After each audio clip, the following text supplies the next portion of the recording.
네, 반갑습니다. 23강입니다. 2024 올킬 개념 완성 세계사 8주차 우리 23번째 시간 계속해서 가보도록 하겠습니다. 지난 시간에 우리가 이제 쭉 복습했고 문제도 풀었고 그다음에 프랑크 왕국 그리고 이제 그 전에 이제 게르만족의 이동, 프랑크 왕국 그다음에 노르만족의 이동까지 했었습니다. 자, 이번 시간은요, 이제 서유럽 봉건 사회가 어떻게 형성되었는지, 그리고 그러면서 크리스트교의 역사들을 한번 쫙 정리를 할 거고요. 그래서 우리 아까 이제 했던 로마 파트, 그 로마에 나오는 그 그리스트교 파트부터 해서 그리스트교 역사를 한번 쭉 정리할 생각입니다. 자, 그리고 그리스트교의 역사를 쭉 정리한 다음에, 그 다음에 58번 비잔티움 제국, 그리고 이제 59번 중세 유럽의 문화에서 서유럽의 중세 서유럽 문화와 비잔티움 제국의 문화. 그리고 가능하면은 중세 유럽의 변환까지 했으면 좋겠지만은 너무 많은 것 같고요. 어쨌든 그렇게 한번 가보도록 하겠습니다. 자, 그럼 첫 번째 우리는 56번으로 갑니다. 자, 좀 더 학습해 보도록 할게요, 저는. 자, 56번은요, 서유럽 봉건사회의 형성. 서유럽 봉건사회의 형성.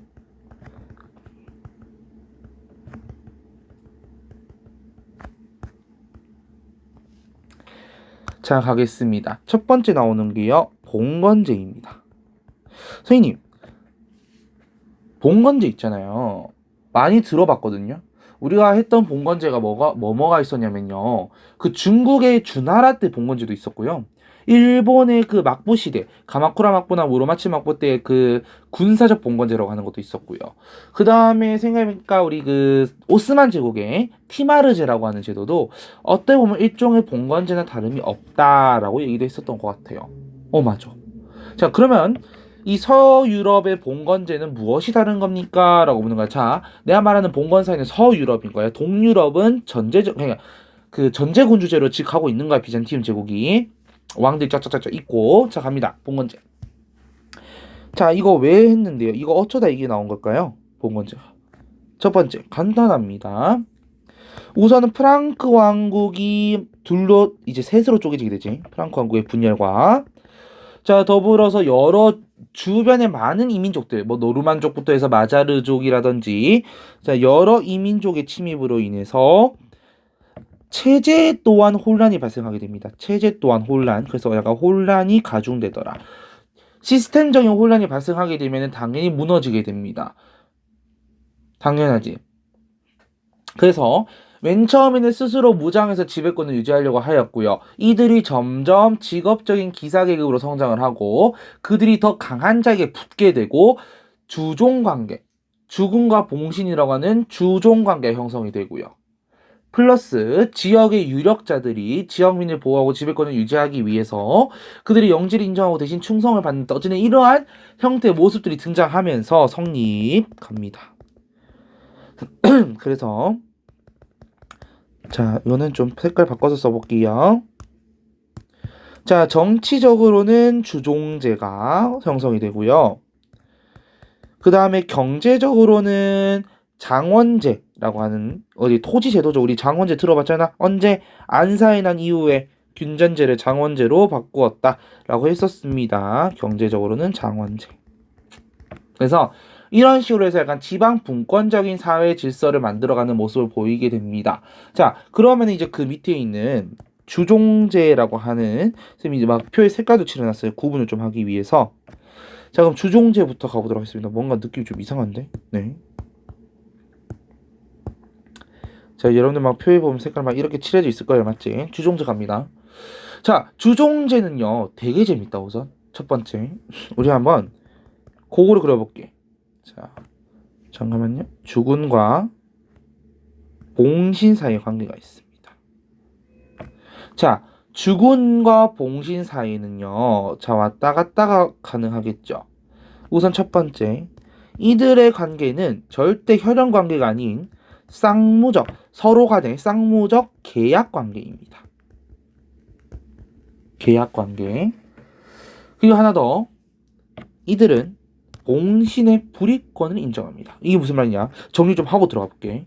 자, 주군은 봉신에게 봉토를 수여해줘요. 그러한 봉신은 주군한테 받들 봉자의 신하 신자거든. 자, 봉신은 주군한테 군사적 충성과 동시에 세금을 냅니다. 이런 형태예요. 그렇기 때문에 아까 선생님이 쌍무적 계약 관계라는 얘기를 하나 했었지. 그렇기 때문에 이들은 쉽게 말하면 이건 거야. give and take. 받을 게 있으면 받고 줄 게 있으면 주는 관계인 거야. 그래서 봉신의 불이권을 인정하는데요. 선생님, 봉신의 불이권이라고 하는 게 무엇입니까? 불이권, 이게 무엇입니까? 라고 하냐면은 주군의 간섭이 없이, 자, 이거 한번 적어볼게. 주군의 간섭 없이 재판권이나 징세권을 행사할 수 있다라는 거야. 되게 재밌는 구조인 거예요. 요게 주종제고요. 자, 그다음 장원제 갑니다. 자, 장원제는요. 우선 장원의 구조 자체가 3개, 3포제 형식으로 갑니다. 자, 파란색으로 3포제. 춘경지, 추경지, 휴경지. 그래서 봄에 곡식을 걷어들이는 곳, 가을에 곡식을 걷어들이는 곳, 그리고 그 로테이션을 하다 보니까 중간에 쉬는 곳도 한 곳 있어야 될 거 아니에요. 그런 식으로 가는 거고요. 그 외에 이제 구조 같은 경우는 뭐 영주의 지경지도 있을 거고요. 참고로 이때 농민들이 땅을 보유할 수 있었냐, 재산 소유가 가능했냐? 가능합니다. 그래서 농민의 보유지들이 있을 거고요. 그 다음에 그 외의 목초지로 형태 구성이 되는 시스템이다 라고 생각하시면 됩니다. 자, 그러면은 여기 밑에 나와 있는 요게 진짜 중요하죠. 자, 농노. 농노는요, 사실 우리가 알기로 농민이라는 말과 노예라는 말을 합친 말입니다. 그러면은 노예적 특성이 있을 거고 자유민족 특성이 있을 거 아니야. 그래서 그걸 한번 정리를 해볼게. 노예적 특성과 자유민족 특성. 자, 우선 첫 번째 부역의 공납이라고 하는 게 있어요. 공납. 우리가 하는 그 전세 공납 역할 때 그 공납입니다. 공납을 바쳐야 되고요. 납세 의무도 있습니다. 납세 의무. 그 다음에 이들은 영주가 소유한 시설을 이용할 수 있습니다.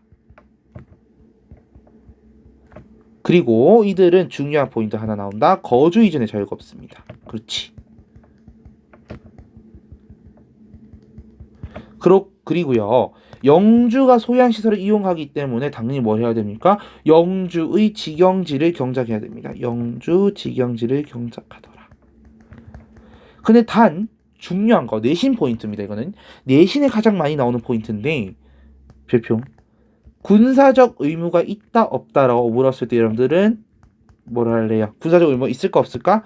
정답은요. 군사적 의무 없습니다. 그거 포인트.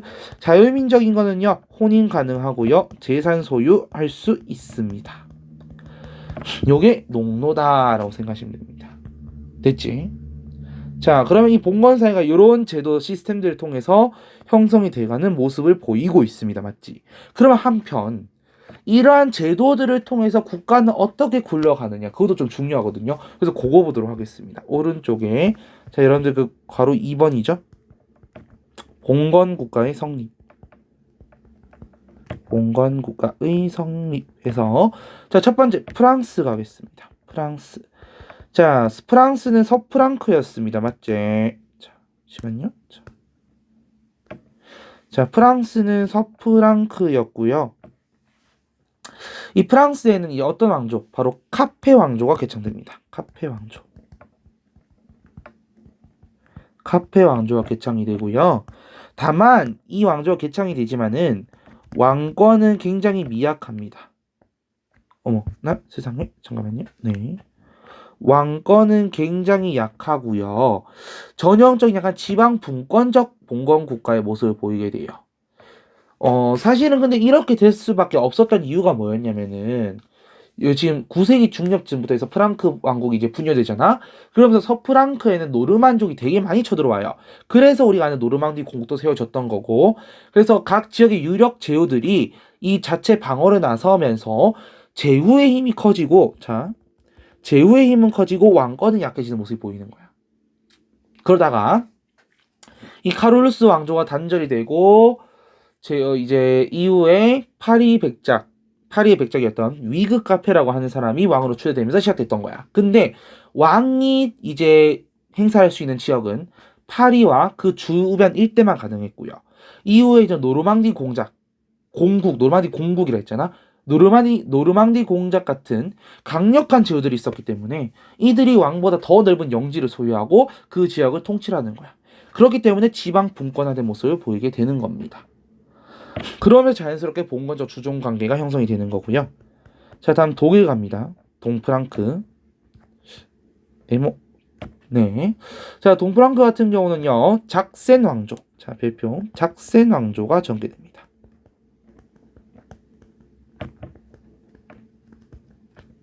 그래서 여기서 특히 여러분들 알아야 될 사람이 바로 우리가 아는 오토 1세. 파란색으로 땡땡 오토 1세. 별표 가겠습니다. 자, 첫 번째 오토 1세 때는요, 무슨 전투? 레히펠트 전투. 자, 이 전투가 뭐였냐면은 마자르족이랑 슬라브족, 약간 이제 러시아 계열이 보통 슬라브족이고요. 마자르족도 그 일대에 있는데, 자, 마자르족과 슬라브족의 침입. 잠깐만요. 이게 더 땡겨지지가 않거든. 잠시만 있어봐. 살짝만 제가 요거를 좀 땡길게요. 요렇게 땡기면 되거든요. 얘를 요렇게 땡기면 됩니다. 쓸 공간이 나오거든요. 자, 좀 더 줄일까요? 네, 좀 더 줄이겠습니다. 이들의 침입을 저지하더라. 그리고 이제 이탈리아의 내란을 진압해서 교황을 도와줌으로써 파란색으로 로마 황제로 대관을 받게 됩니다. 이제 관을 받는 거죠. 962년에. 근데 이게 이제 나중에 뭐가 되냐 하면은 신성 로마 제국의 기원이 되더라. 제국의 기원이 되더라 라는 거고요. 자, 그 다음에 영국 가겠습니다. 영국 같은 경우는 아까 쌤이 얘기했어요. 노르만 왕조 얘기 있었습니다. 맞지? 자, 갑니다. 영국. 자, 원래 영국에는요, 기존에 이제 앵글로색슨 칠왕국이 있었어요. 그래서 왜냐면 이쪽에 그 지역에 앵글로색슨족이라고 하는 부족이 살고 있었거든. 근데 9세기에 마찬가지로 이제 노르만족이 딱 쳐들어가면서 그러면서 출발하게 됩니다. 자, 너네가 알아야 될 거는요, 이 사람 꼭 아셔야 됩니다. 누구? 윌리엄 윌스라고 얘기하는데 우리 보통은, 자, 가볼까요 한번? 별표 노르만 왕조. 자, 노르만 왕조는요 1066년에 개창됩니다. 얘는 왕권이 되게 센 곳이에요. 왜냐? 전쟁을 통해서 확확 치고 나갔기 때문에 되게 힘이 센 곳이고요. 강력한 왕권이 있기 때문에 그에 맞춰 봉건제, 즉 중앙 집권과 지방 분권이 함께 맞물려가는 시스템이라고 생각하시면 돼요. 알겠지? 그래서 여기는 첫 번째, 자, 한번 가보도록 하겠습니다. 첫 번째는요, 여기를 차지하기 위한 전투, 헤이스팅스 전투. 1066년이었거든요. 자, 이 전투를 통해서 윌리엄이, 자, 여러분들 거기 체크 표시 3개 있죠? 이렇게 나는 체크 표시 아래 이렇게 이어서 갈게 나는. 자, 윌리엄이 잉글랜드를 정복하더라. 그리고 하나 더, 이들의 약간 이제 토지대장이라고 불리는 게 있어요. 파란색으로 둠즈데이 북을 작성하더라. 이게 뭐라고요? 토지대장. 그래서 이걸 통해서 뭐 얼만큼 징세를 해야 될지 그런 것들을 파악했다고 합니다. 자, 그럼 이렇게 하면은 이제 우리가 전반적으로 어떻게 이제 봉건 국가들이 형성되었는가 정도 우리 파악할 수 있었고요. 자, 이제 그 다음 크리스트교의 역사로 한번 가보도록 하겠습니다. 괜찮죠? 자, 잘 가고 있습니다. 우리 지금. 자, 크리스트교의 역사 갑니다. 너무너무 또 크네. 자, 57번 그리스트교의 역사. 사실 지난 시간에 우리가 이제 그 교환에서 한번 정리를 했기 때문에 고대 유럽의 크리스트교는 사실 좀 쉽게 갈 겁니다. 우리가. 자, 갑니다. 1번 고대 유럽. 우리가 다 아는 내용들이기 때문에 사실은. 자, 성립. 이 크리스트교는 도대체 어떻게 성립되었느냐라는 거죠. 누굽니까? 예수가 등장합니다. 그래서 예수가 등장해서 무슨 말을 해요? 자, 유대교의 선민 사상이나 또는 이제 율법주의 이런 것들을 배격합니다. 배척한다고 생각합니다. 이거 아니다라고 하는 거예요. 동시에 무엇을 얘기하냐? 초월적인 사랑과 인간 평등에 대해서 얘기를 합니다. 근데 이 예수가 어떻게 돼요? 그렇지, 십자가에 처형당하죠. 처형당합니다. 이런 거를 통해서 크리스트교라고 하는 종교 자체가 성립이 되고요. 이 종교가 탄압을 당한 데 있어서는 사실은 황제 숭배는 우상 숭배입니다. 황제 숭배는 이꼴 우상 숭배다. 그래서 우리는 황제를 숭배하지 않겠습니다. 라고 했고요. 이에 대해서 요것 때문에 이제 로마 제국의 박해가 심해진 거죠. 특히 아까 얘기했던 네로 3세 쌤이 이제 다 수업 시간에 얘기 한번 했는데 굉장히 이제 어떻게 합니까? 굉장히 잔인했던 게 콜로세움에 막대기를 하나씩 다 세우고요. 거기에 아이 부모들을 묶어요. 팔다리 다 묶어놓고 거기에 그 부모의 자식들 다 풀어놓습니다. 운동 그 경기장에. 그리고 한 일주일 동안 굶주렸던 이제 뭐 사자 같은 이제 큰 동물들 있죠. 풀어요. 그러면 그 동물들이 아기들을 잡아먹거든. 그거를 부모 눈으로 보게 만들어. 되게 잔인해. 그리고 나서는 그 부모들 갖다가 화형시켜버려요. 되게 잔인한 방법입니다. 그래서 어쨌든 이러한 그 크리스트교의 약간 뭐라 해야 될까요? 좀 안 좋은 우울의 이제 그런 우울한 시기를 보내다가 결국 이제 공인을 하게 됩니다. 누가요? 그치. 파란색으로. 자, 콘스탄티누스 대제 때 밀라노 칙령을 통해서 공인을 했습니다. 맞죠? 그리고 이후에 니케아 공의회를 열어서 다 했던 거야. 너무 반복이죠, 사실은. 이제 신성 논쟁을 또 종결시켰다. 그리고 이제 국교화도 시키죠. 누가? 테오도시우스 황제가요. 국교화. 파란색으로 갈게요. 계속. 테오도시우스 황제 때 국교화를 했다라고 보시면 됩니다. 여기 이제 392년에 했다라는 것까지. 그렇게 이렇게 해서 크리스트가 잘 가는 듯 싶었습니다. 자, 그 다음에 이제 바로 2번.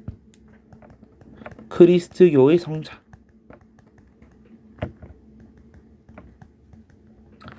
잘 가는 것 같았거든요. 나름 느낌에는요. 근데 이제 무슨 문제가 발생하냐 하면은 동서교회가 이제 분열되기 시작하는 그런 모습들을 보이기 시작하는 거야. 사실은 이제 크리스트교회 크게 5대 교구라고 있어요. 이제 뭐 예루살렘, 알렉산드리아, 안티오크, 로마, 콘스탄티노폴리스라고 하는데 한 3개 교구가 지금 이슬람 지역에 갔죠. 예루살렘이나 알렉산드리아나 안티오크나. 이 당시에 한 8세기 정도 때면은 이슬람 같은 경우는 여러분들이 아는 그렇죠. 서아시아의 여러분들이 이제 아는 아바스 왕조나 어쨌든 이슬람 세력들이 있는 시기이기 때문에 로마나 이 콘스탄티노폴리스 입장에서 좀 그렇습니다. 그리고 콘스탄티노폴리스 같은 경우도 비잔티움 제국의 이제 소관에 들어가 있고 그거 황제의 간섭을 받는 건데 비잔티움 제국 같은 경우는 황제 교황주의라고 하는 게 있어요. 황제는 이꼴 교황이다라는 인식이 강하기 때문에 그러면서 약간 좀 둘이 안 맞는 그런 모양새들이 보이기 시작하는 거예요. 자, 그러면서 자 동그라미 1번 갑니다. 빨간색으로 동그라미 1번 성상 파괴령. 이코노클레즘이라고도 하고요. 이 성상 파괴령으로 이거 누가 반포했냐면요. 한번 적어볼게. 자, 아까는 교황 레오였고요. 교황 레오 3세였고 비잔티움 제국의 황제인 레오 3세가 반포했는데요. 성상 파괴령이 뭐냐면은 교회랑 이제 성당 가보면 이제 마리아상이 있잖아요. 성모상. 그 성상을 없애겠다라는 거예요. 그러면서 이것 때문에 한번 쫙 격화했고요. 자, 근데 그게 있어. 선생님, 근데 성상이 있든 말든 왜 문제예요? 자, 로마 교황청은요, 이 크리스트교를 갖다가 게르만족한테 포교를 해야 돼요. 그래야 좀 더 자신들의 세력, 어쨌든 유럽의 정통성을 지킨다고 생각한다라는 거거든. 근데 그 성상이 필요했기 때문에 성상 숭배 금지를 반대하는 거고, 반대로 비잔티움 제국 같은 경우는 좀 이야기가 달랐죠, 사실은. 그치? 어쨌든 그렇기 때문에 이러한 문제가 발생했다. 근데 이게 이런 갈등이 지속되다가 동그라미 2번 동서교회 분열. 이 파트는 연도를 좀 잘 알고 계셔야 됩니다. 순서 과정과 1054년 11세기경에 결국은 이제 둘로 쪼갈라지게 되는 거예요. 그래서 어떻게 나뉘냐? 그리스 정교, 뭐 동방 정교라고 우리가 부르잖아, 맞지? 비잔티움 쪽 이쪽과 로마 가톨릭으로 이렇게 분열이 되는 겁니다. 됐지? 이렇게 동서 교회가 이제 분열이 되고요. 이런 교회가 분열되고 있는 그런 한 가운데 동그라미 3번 교회 개혁 운동이라고 하는 게 등장하게 됩니다. 그럼 항상 우리가 문제가 있어. 개혁을 한다라는 거는 내가 우리 중국 살 때 설명했지만은 항상 개혁을 하기 있어서는 앞서 어떠한 문제가 있었기 때문에 개혁을 하는 거라고 얘기했잖아요, 맞지? 무슨 문제가 있냐? 자, 교회의 세속화. 교회가 세속적으로 바뀐다는 거야. 아니, 권력을 가진 유력자들이 성직자 임명권을 차지하고요. 뭐 성직자 임명권이나 뭐 성직자의 혼인이나 원래 그런 거 다 금지돼 있거든요. 성직 매매 이런 것들 등등. 자, 이런 약간 문제들이 좀 보이기 시작하는 거야. 그래서 이런 거를 갖다가 좀 더 안 된다, 바꿔야 된다 하면서 등장했던 거고요. 그래서 6세기에 베네딕트 수도원에서 있었던 뭐 운동도 있고 가장 이제 좀 유명한 거는 10세기 클리니 수도원에서 있었던 교회 개혁 운동 이렇게 두 가지가 있게 됩니다. 자, 그러나 한편 3번 괄호 3 교황과 황제가 다이다이를 까는 일들이 점점 많아집니다. 네, 다이다이라고 표현해 더 재밌지 않나요? 다이다이 까는 일들이 점점 많아져요. 자, 첫 번째 갑니다. 첫 번째 카노사의 굴욕.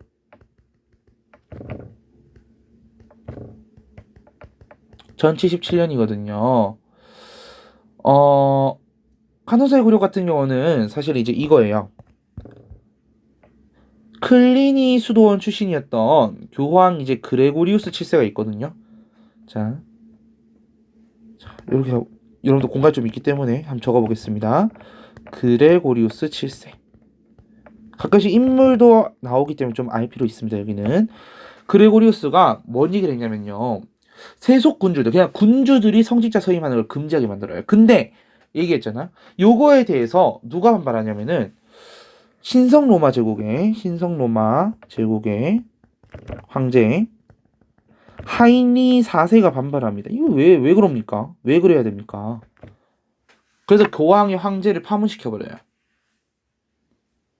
사실은 황제도 교황을 폐위시키려고 했어. 이거에 대해서 맞불을 놓으려고 했는데 그 밑에 제후들이 지지를 하지 않는 거야. 그러면서 결국 황제가 이탈리아의 카노사 성으로 가가지고 무릎 꿇고 며칠 동안 있는 그 유명한 그런 그림이 있죠. 카노사의 굴욕 그림이. 그래서 이거를 통해서 결국은 어떻게 됩니까? 성직자 서임권과 관련하여 교황이 차지하는 모습이 보이게 되는데요. 그게 바로 뭐 어쨌든 요거 잠깐만 얘들아. 어쨌든 여기가 승리했다라는 거. 그래서 나오는 게 자, 두 번째 보름스 협약. 결국 그래서 이 협약을 통해서 누가 교황이 성직자 서임권을 차지하게 됩니다.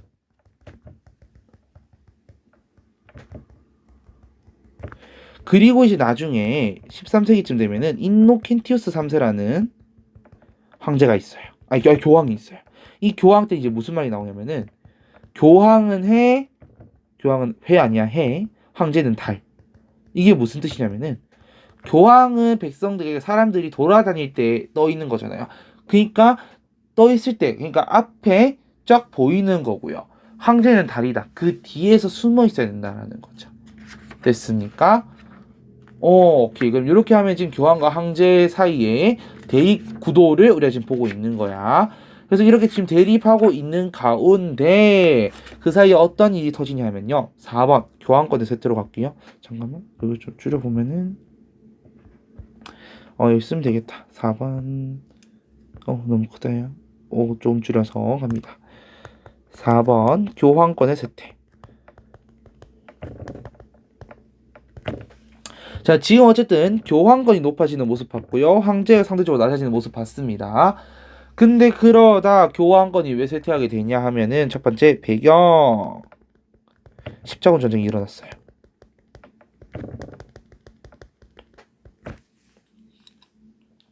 자, 십자군 전쟁이 일어났는데 원래 십자군 전쟁이 일어나기 전에 어떤 일이 있었냐 하면요. 십자군 전쟁이 일어나기 전에 우리 배웠잖아. 셀추크 티르크 기억나죠? 그렇지. 셀주크 티르크와 비잔티움 제국 사이의 갈등, 그리고 그 이슬람 세력이 그 안티오크나 이런 성지들을 이제 차지하려는 문제. 그래서 1095년에 자, 여러분 한번 적어 볼게요. 거기 나중에 어차피 한번 하게 할 건데 클레르몬 공의회에서 당시 교황이었던 우르바누스 2세라고 하는 사람이 이렇게 얘기합니다. 우리 성지 회복해야 되지 않습니까? 우리의 성지 아닙니까? 그것을 회복하기 위해서라도 전쟁을 해야 됩니다. 라고 주장하게 돼요.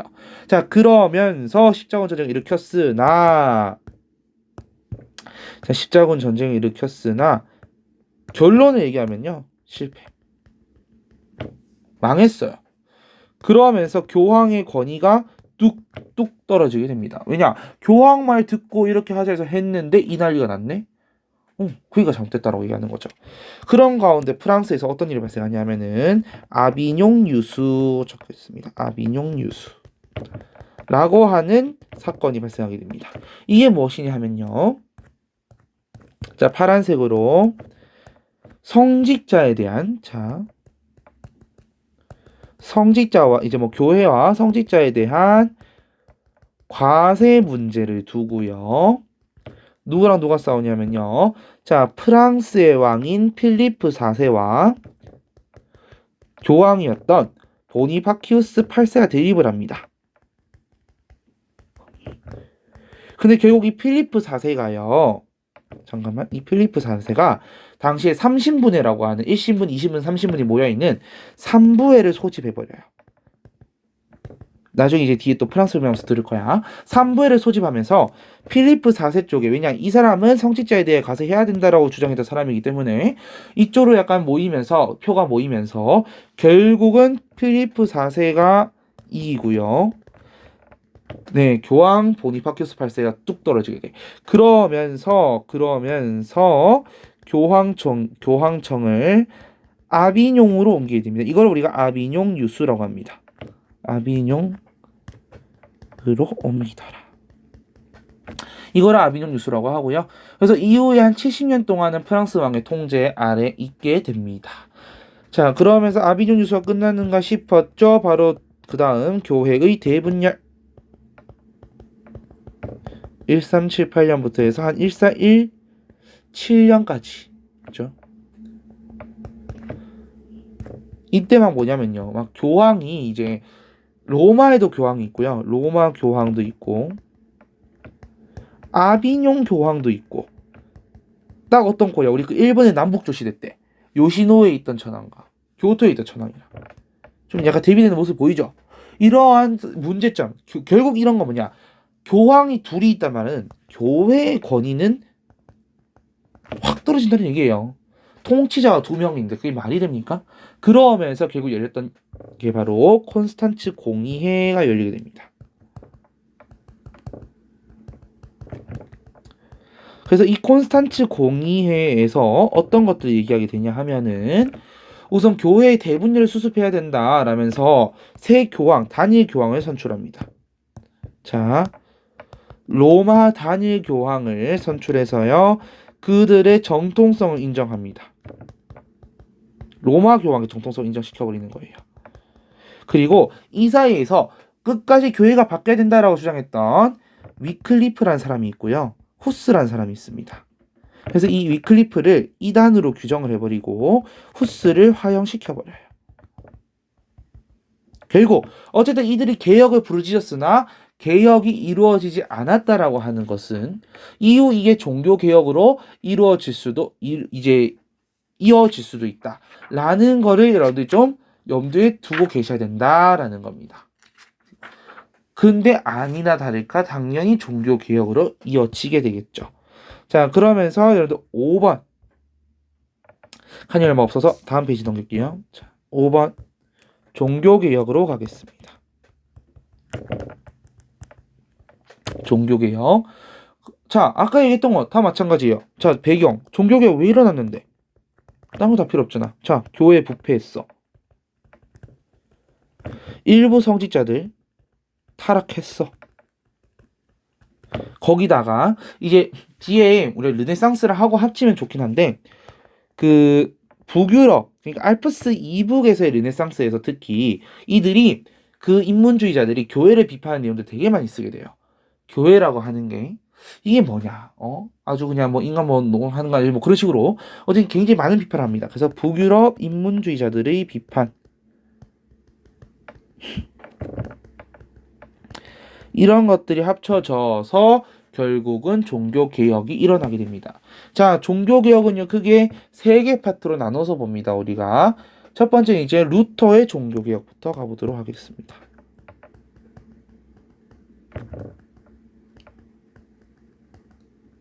자, 루터라는 사람은요, 독일에서 종교개혁을 했는데요. 자, 이 사람이 왜 종교개혁을 할 수밖에 없었냐 하면은, 첫 번째 계기가입니다.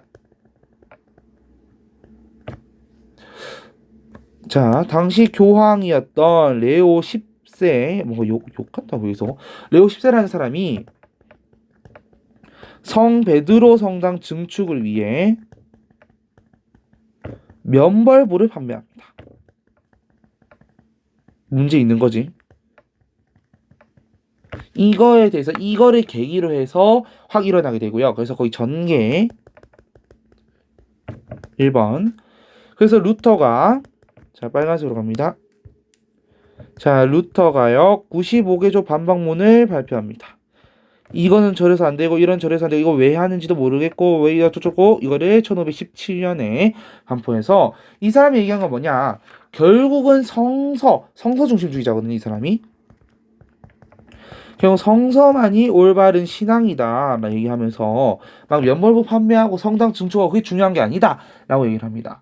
그리고 그 사이에 뭐 슈말칼텐 동맹이라든지 뭐 보름스 국회만 열리고 어쨌든 그 사이에 굉장히 많은 갈등들이 발생을 하고요. 그 결국은 어떻게 정리해야 되냐 하면은 2번 아우크스부르크화의를 체결합니다. 1555년이거든요. 자, 여기서 얘기한 게 무엇이냐 하면은 그래, 알겠다. 루터파 교회 인정해줄게. 단 제후들만 개인의 신앙의 자유는 아직 인정되는 게 아닙니다. 그럼 여전히 또 약간 문제가 남아 있는 거고요. 그 다음에 유터파만 인정을 받았는데 뒤에 나오는 칼뱅파 얘네는 인정받지 아직 못했잖아요. 그럼 또 일어날 수밖에 없는 거예요. 자, 그러면서 칼뱅의 종교개혁으로 넘어갑니다. 칼뱅의 종교개혁. 그래서 이 칼뱅 같은 경우는요.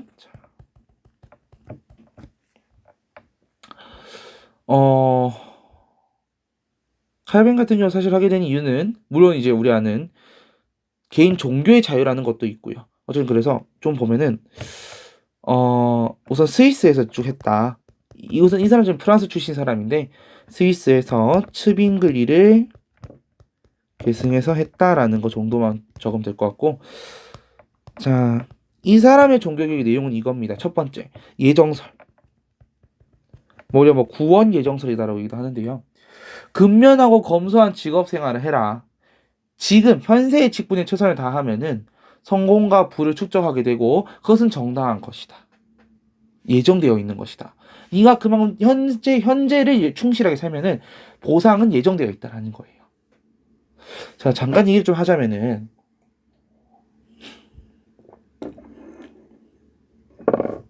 사실 나도 그렇게 생각해요. 옛날에는 그런 생각을 못했는데 요즘은 사실은 예정되어 있다. 내가 열심히 하면은 결국에는 그 뒤에는 뭔가 성과가 예정되어 있어. 그러니까 보상이라고 할게요, 나는. 그 보상이 나에게 예정되어 있을 것이다라고 나는 생각을 합니다.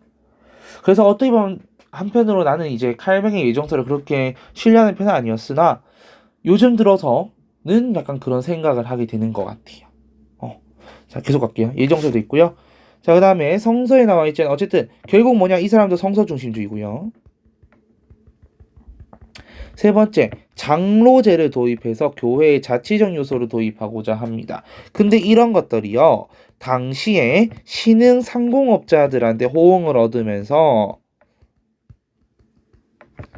이게 각지로 전파됩니다. 뭐 우리가 아는 영국이나 프랑스나 네덜란드로요. 이게 쭉 전파되면서요. 나중에는 이게 종교 전쟁으로 이어집니다. 알겠지? 그래서 이 루터파 종교는 루터파 교회는 인정됐지만 이 칼뱅파 교회 같은 경우는 뒤에 종교 전쟁의 결과, 30년 전쟁의 결과 웨스트팔렌 조약에서 결국은 인정이 되는 그런 모습들을 보이게 되거든요. 알겠지? 자, 한편 다음 페이지 넘깁니다. 25페이지 여러분들 노트 25페이지 갑니다. 자, 영국의 종교개혁도 한번 가보겠습니다. 그럼 도대체 영국에서는 왜 종교개혁을 했을까? 영국의 종교개혁. 영국에서의 종교개혁은요, 약간 좀 재밌는 모양새로 갑니다. 되게 재밌어요. 자, 배경. 자, 배경은 뭐냐? 파란색으로. 헨리 8세의 이혼 문제 때문입니다. 이혼을 교황이 불허시켰어요. 허락하지 않았다는 거예요. 근데 당시 이제 헨리 8세 이혼과 관련해서 되게 재밌는 썰이 있긴 한데 그거는 여러분들 다음에 시간이 되면은 한번 풀도록 하겠습니다. 우리 지금은 진도 나가느라 바쁘기 때문에. 자, 그러면 그 결과 어떻게 되는데요? 헨리 8세 해봐. 내가 내 맘대로도 이혼을 못하면은 그게 무엇이냐 하면서 무엇을 발표하냐면요. 이 헨리 8세가요. 수장법을 반포합니다. 수장법을 반포합니다. 1534년인데요. 그리고 뭐냐? 국왕이 영국 교회의 수장이다라고 하면서요. 국교회가 아니고 국교는 뒤에고요. 수도원을 없애고요. 교회 재산도 몰수합니다. 그리고 이후에 여러분들 하나만 더 적어보냐면은 이후에 어차피 나중에 또 한번 설명하겠지만은 엘리자베스 1세가 통일법이라고 하는 걸 내게 돼요. 통일령이라고도 하거든요. 1559년에 이걸 통해서 영국은 약간 교회에서 좀 더 약간 벗어난 약간은 결이 좀 달라지게 되는 영국 국교회를 확립하게 된다라고 보시면 되겠습니다. 자, 그러나 한편 이러한 것들에 대해서 로마 가톨릭은 어떻게 대응을 할 것인가? 6번 로마 가톨릭의 대응. 로마 가톨릭 교회의 대응. 첫 번째, 또 다시 모입니다. 트리엔트 공의회. 우리 지금 니케아 공의회, 또 클레르몬 공의회, 콘스탄츠 공의회, 마지막 트리엔트 공의회입니다. 자, 이 공의회를 통해서요, 무엇을 얘기하냐?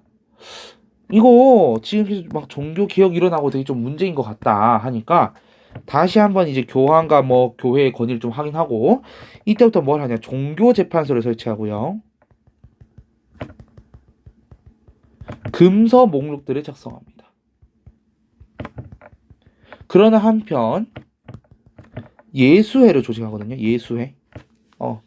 그래서 선교사들. 그래서 이 종교를 갖다가 유럽뿐만이 아니라 아시아, 특히 동아시아. 그래서 이 당시에 이런 것들이 나중에 이제 우리가 아는 마테오 리치나 아담 샬과 같은 예수의 선교사들.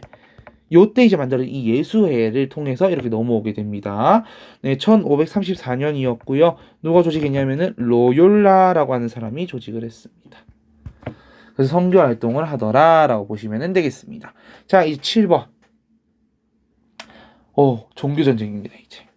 자, 이런 가운데 자, 우리 지금 장가줄에서 보면은 보세요. 지금 요런 루트야.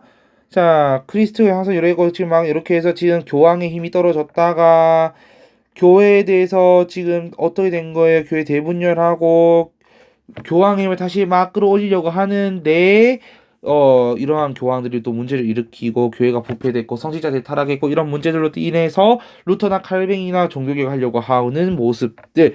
그래서 이제 7번으로 간다라는 거예요. 7번 종교전쟁. 그러니까 이게 구교 대 신교라고 적어놨는데요. 칼뱅이즘, 즉 이제 칼뱅의 사상을 믿는 사람들이 나중에 좀 더 이제 발전하면 청교도 윤리로 가서 신교율이 뭐 프로테스탄티즘이라고도 합니다. 프로테스탄티즘. 청교도 윤리라고 하고요. 또 구교는 구교대로 약간 이제 구교는 이제 로마 카톨릭이라고 생각하시면 될 것 같아요. 첫 번째 네덜란드부터 갑니다. 네덜란드 색깔 좀 바꿔볼까요? 네덜란드부터 한번 가보도록 할게요. 자, 네덜란드 같은 경우는요 신교도들 즉 고이센이라고 부릅니다. 고이센 색깔 좀 바꿔서 적어볼게요. 자, 이 고이센들과 누가 전쟁하냐? 중요해요. 빨간색으로. 에스파냐. 왜요? 당시 네덜란드는 에스파냐의 지배를 받고 있었거든요. 그래서 에스파냐는 구교 중심이기 때문에 구교를 강요를 하고 네덜란드에서는 이 신교도들이 독립 이런 거가 맞물려 가지고 전쟁을 하면서 1581년에 독립 선언을 합니다. 하지만 이게 먹혀 들어갔을까요? 안 먹혀 들어갑니다. 그 결과 결국은 언제? 자, 다른 색깔 파란색으로 베스트팔렌 조약에서 결국은 독립을 승인받습니다. 독립을 승인받는다. 보시면 되겠고요. 자, 다음 프랑스 갑니다. 프랑스. 자, 프랑스 같은 경우는요. 자, 1번. 신교도들을 여기는 위그노라고 부릅니다. 위그노라고 부르고요. 또 카톨릭 교도들과 싸우게 됩니다. 카톨릭 교도들. 이걸 우리가 뭐라 부르냐면은 이제 위그노 전쟁이다라고 부르네. 왜 1, 2, 3번이라고 했는지 모르겠는데 요걸 요 2번 카드 여러분 여기 써주시면 돼요. 요거를 위그노 전쟁이라고 합니다. 꽤 길게 갈 전쟁이. 그러다가 이게 종식된 이유가 무엇이냐 하면은 빨간색으로 2번 낭트 칙령 때문입니다. 낭트 칙령. 1598년에 앙리 4세가 반포했고요. 이거는 무엇이냐 하면은 자 위그노에게 신교도들인 위그노에게 신앙의 자유를 주는 겁니다. 신앙의 자유를 허용하더라. 이 내용을 담고 있습니다. 자, 마지막으로 신성로마 제국 갑니다. 선생님 신성로마 제국 아까 그 독일 말씀하시는 거 아니에요? 오토 1세? 그렇지. 그게 나중에 이제 신성로마 제국으로 발전하는데요. 여기는 1번. 자, 우선 구교와 신교와의 대립이 무슨 전쟁? 빨간색으로 30년 전쟁으로 확대됩니다. 1618년부터 해서 진짜 말도 30년이야. 30년 전쟁으로 확대되고 그 결과 가로 2번 이거를 종식시키기 위한 베스트팔렌 조약이라고 하는 게 체결됩니다. 이거 정치화법 하는 친구들도 국제법 단원에서 한 번 정도 들어봤을 겁니다. 자, 여기서 얘기한 게 무엇이냐? 그게 좀 중요한데요. 우선 첫 번째, 좀 여러 가지 한번 적어보도록 하겠습니다. 우선 아우크스부르크 화의를 재확인하는 겁니다. 즉 이게 무슨 의미를 갖고 있냐 하면요. 루터파 교회의 자유, 신앙의 자유 인정한다는 얘기고요. 플러스 칼뱅파의 신앙의 자유도 인정한다. 여기 같이 들어가는 거. 플러스 하나 더. 개인 신앙의 자유도 인정된다. 여기까지는 많이 들어본 내용들. 그리고 이제 여러분 파란색으로 바꿔서 적겠습니다. 갑니다. 프랑스가요. 알자스 로렌 지방을 차지하게 됩니다. 중요합니다, 이거. 나중에 특강하면서 한번 하겠지만은 각 지역별 역사가 있어요. 예를 들어 뭐 플랑드르 지방이라든지 뭐 알자스 로렌 지방이라든지 그런 것들이 있기 때문에 나중에 한번 모아서 정리를 하도록 하겠습니다만 되게 중요한 부분이고요. 그 다음에 스위스. 이건 이제 신성 로마 제국으로부터의 스위스의 독립. 그 다음에 에스파냐로부터의 네덜란드의 독립. 에스파냐. 요거를 승인받습니다. 독립 승인. 자, 이를 뭐 거기다가 이제 신성 로마 제국들 제후에 이제 뭐 정치도 독립권이 인정되기도 하고요. 그러면서 어쨌든 이 전쟁, 이 조약을 거치면서 이 신성 로마 제국이 약간 좀 정치적 분열이 심해졌다라고 보시면은 될 것 같아요. 자, 그럼 이렇게 하면은 우리가 지금 그리스도의 역사를 다뤄봤고, 자, 이어서 우리 이제 비잔티움 제국으로 한번 가보도록 하겠습니다. 자, 이렇게 우리가 막 종교 파트에서 막 달려왔거든요. 다시 좀 돌아가서 천천히 또 정리를 할게요. 자, 여러분들 58번 세 페이지에 한번 적어보도록 하겠습니다. 자, 좀 확대를 해서 자, 58번 비잔티움 제국. 자, 비잔티움 제국 아까 말씀드렸습니다. 동로마 제국입니다. 자, 1번 특징 한번 가보도록 할게요. 자, 첫 번째 정치라고 되어 있습니다. 맞지? 참고로 여기서 줄을 셈이 좀 하나 딱 끄어 넣어 볼게요. 이렇게 해서 잠깐만요. 자, 오늘 이렇게 한번 적어볼게요.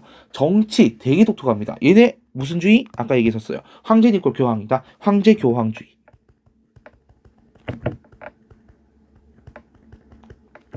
혹시 여러분들 설명이 더 필요할까봐 황제 니콜 교황이다 라는 거고요. 그래서 어쨌든 이 교회 주교나 이런 것들을 갖다가 황제가 임명하는 모습을 보이게 됩니다. 자, 이들의 수도는 어디냐 하면요, 콘스탄티노폴리스입니다. 자, 전성기. 자, 전성기 거기 별표에서 황제 이름이 적혀 있을 겁니다. 맞지? 별표해서 적어볼게요. 유스티니아누스 황제. 요이지 제위 기간에 좀 적어놨고요. 자, 쌤이 세 가지로 정리를 좀 했습니다. 세 가지 한번 정리된 거 같이 보겠습니다.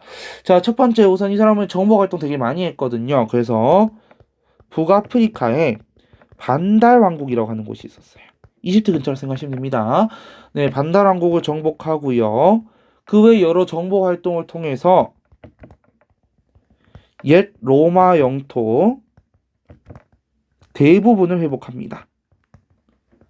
자, 그 다음에요, 로마법을 집대성하는데요. 바로 그게 파란색으로 갑니다. 유스티니아누스 법전. 우리 아까 그 로마법 대전이라 했던 그거고요. 네, 그래서 요거를 편찬했다라는 거. 세 번째, 성소피아 성당을 건축합니다. 참고로 여러분들 좀 헷갈릴 수 있는 게요. 그 모스크바란다. 그 이스탄불에 있는 성소피아 성당이랑 그 키우, 그냥 키예프라고 하죠. 그 키예프에 있는 성소피아 성당은 다른 거예요. 그 키예프의 성소피아 성당은 이제 키예프 공국에서 세운 거고요. 약간 좀 다르다라는 거, 슬라브 문화라는 거, 그거는. 요거는 성소피아. 그래서 우리가 구분할 때 여기 이스탄불의 성당을 성소피아 뭐 대성당이라 부르기도 하고, 뭐 지금 그렇게 구분을 하시는 분들도 계시기는 합니다. 보시면 될 것 같고요. 자, 그 다음에 군사제도 있습니다. 맞지? 군사.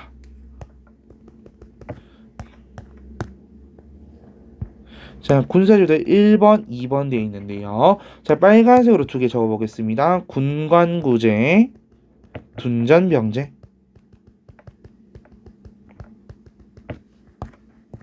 자, 군관구제는 무엇이냐면요. 나 설명 안 적을 거예요, 요거는. 그냥 전국을 여러 지역으로 나누고 각지의 군사령관이 군정과 민정을 겸임하는 거예요. 그러니까 이거는 약간 외침을 좀 빠르게 대응하려고 만든 제도고요. 둔전병제 같은 경우는 그 군관구, 구 나눴잖아요. 군 지역으로 나눴잖아. 거기 농민들에게 땅을 나눠주고 전쟁이 일어나면 그 농민들로 하여금해서 이제 전투에 나갈 수 있도록 약간 부병제 비슷한 그런 느낌이다라고 생각하시면 됩니다. 이런 약간 잘 나가는 이러한 왜 쇠퇴하기 시작했을까라는 것도 사실 좀 중요한데요. 첫 번째 우선 동안 1번 이슬람 세력의 침입. 그 이슬람 세력을 우리는 셀주크 티르크의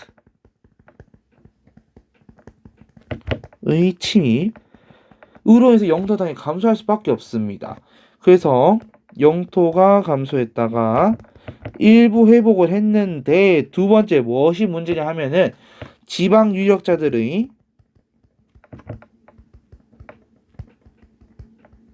대토지 사유화. 어쨌든 이러한 문제점들이 발생합니다. 그러면서 제도들이 붕괴가 되고요. 황제권이 약화되는 거예요. 그래서 특히 세주크 티르크가 11세기에 공격을 해오죠. 그래서 어쨌든 이러한 사건들, 이 사건을 통해서 십자군 전쟁이 일어났죠. 특히 13세기 제4차 십자군 때 이들의 수도인 콘스탄티노폴리스가 점령당합니다. 그러면서 이 비잔티움 제국이 좀 약간 쇠퇴하는 모습을 보이게 되고요. 결국 마지막 한 줄 갑니다. 멸망. 결국은 이 오스만 제국의 공격으로 인해서 누구 메메트 2세의 공격으로 수도가 함락되더라라는 거 알 수 있겠습니다. 자, 다음 이제 2번 슬라브 문화권이라고 선생님이 좀 적어 놓은 게 있는데요. 한번 같이 볼게요.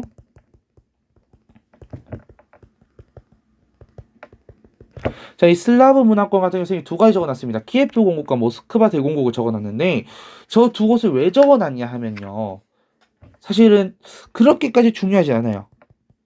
우리가 지금 보는 세계사 수능에서는 그렇게 중요하진 않은데 내신으로 간혹 내실 수도 있습니다, 선생님들이. 그리고 이 두 국가 사실 그래도 우리 세계사에서는 꽤 중요한 부분도 있긴 하기 때문에 한번 정리해 볼게요.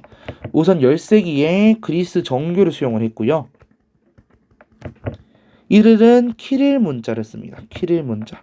나중에 저기 어디 이제 아메리카 쪽 가면은 키프라고 해서 새끼줄 매듭인 키프를 가지고 이제 쓰는 사람들이 이제 키프랑 키릴 문자 헷갈리는 친구들이 헷갈리시면 안 됩니다. 알겠지? 그리고 이제 키예프의 성 소피아 성당 있습니다. 하지만 몽골의 침략으로 멸망하게 되고요. 이 자리에 나중에 이제 킵차크汗국이 들어서게 됩니다. 이때 우구데이 칸 때거든요. 결국 이제 으로 멸망하더라. 그리고 이 모스크바 대공국 같은 경우는 이반 3세라는 사람이 이제 몽골을 물리치고 동북부 러시아를 통일했고요. 자, 이 사람의 특징은 뭐냐? 우선 첫 번째, 비잔티움 제국을 자기가 계승하겠다고 자처합니다.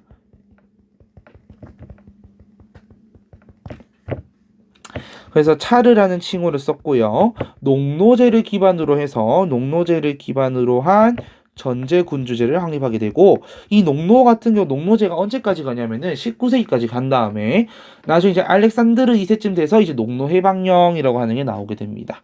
자, 이렇게 해서 슬라브 문화권까지 정리했습니다. 네, 이번 시간 여기까지 할 거고요. 네, 어쨌든 이번 시간 여러분 정말 좀 잘 따라와서 네, 빨리빨리 할 수 있었던 것 같습니다. 자, 다음 시간에는 이제 문화 갈 겁니다. 중세 유럽 문화, 서유럽 문화, 동유럽 문화 할 거고요. 그 끝난 다음에는 60번 중세 유럽이 변화하면서 십자군 전쟁, 도시의 성장, 그리고 유럽 각국들이 어떻게 변화했는지, 르네상스, 그다음에 신학로 개척, 아메리카 문명까지 나가보도록 하겠습니다. 네, 어쨌든 여기까지 여러분 정말 수고 많으셨고요. 우리 이제 마지막 시간 24강에서 뵙도록 하겠습니다. 이번 주차 마지막이라는 얘기에 10분 쉬었다가 마저 보도록 할게요. 그럼 여러분 안녕.